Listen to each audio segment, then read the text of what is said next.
Here with head women's basketball coach Krista Kilburn-Steveskey. Coach, another tough one tonight against Marist, 71-57. Can you talk about tonight's game?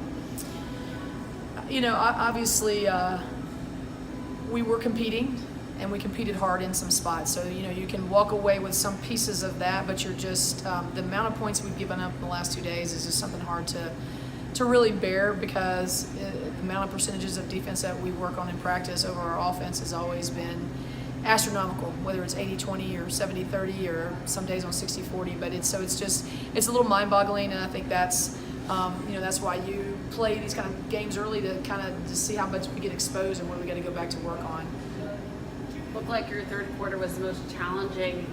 What's going to be the way to kind of get past that third quarter struggle? Yeah, well, tonight was still that second quarter though too.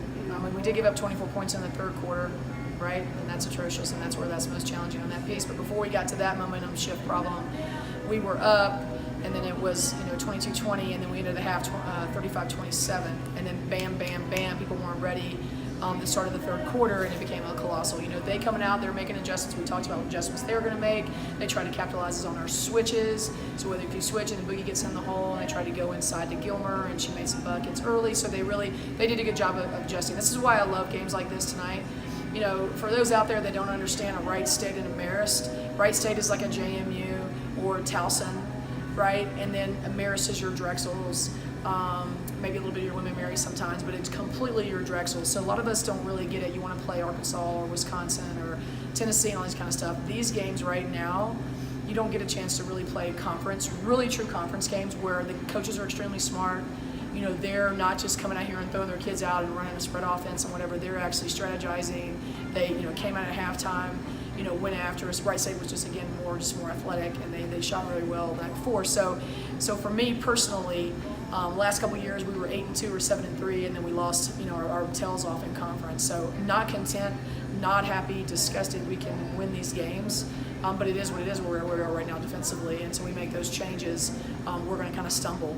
So you had that stretch in the second quarter, you had that in the third quarter again. The night before it was 51-59, and it's just we got people to step up. People got to play better. I keep saying it. It's an individual responsibility to be part of this team. So whether you're ready, you can play defense. I don't care if you can't, put the ball in the hole on that night. You can play defense. You can communicate with your teammates. You can help out Anna if she's getting,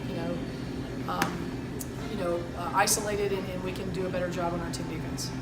After giving up 24 in the third quarter, how'd you like how your team responded in the fourth? Well, that was completely, because I was not letting it go. We were all just compelling them to not let this thing slip away. So there were some bright spots in that. I talked about that on every timeout. As a matter of fact, I was trying to get it cut to 10 on each timeout, and then we score a couple buckets, and we gave up. So you can't hit your three and give up 6. So it's like, just kind of going back and talking about that. But we definitely were trying to be pointed, get this thing cut to 10. Don't let this thing go. Don't get in your feelings. We got to keep playing. We got to play hard to the finish. And credit to Marist. Not only they do a good job in their system, but those kids were all over the floor, just wiping it up like dust mops. And I think that was the takeaway that I talked about with my team. It's like these kids are just diving after the loose ball. They're 5-0 now. But these kind of games beyond life help us. Again, if we are getting better now, and that'll be my job as a coach and my coaching staff. And when we get back, but we got one more game. So we got one more game to take care of. We can come out of here, with a winning feeling, at least getting one, out of this 3 against this team that is very good. Stetson's huge challenges. They're going to play us zone for 40 minutes, and so it's going to be a challenge tomorrow. Thank you, Coach. Thank you.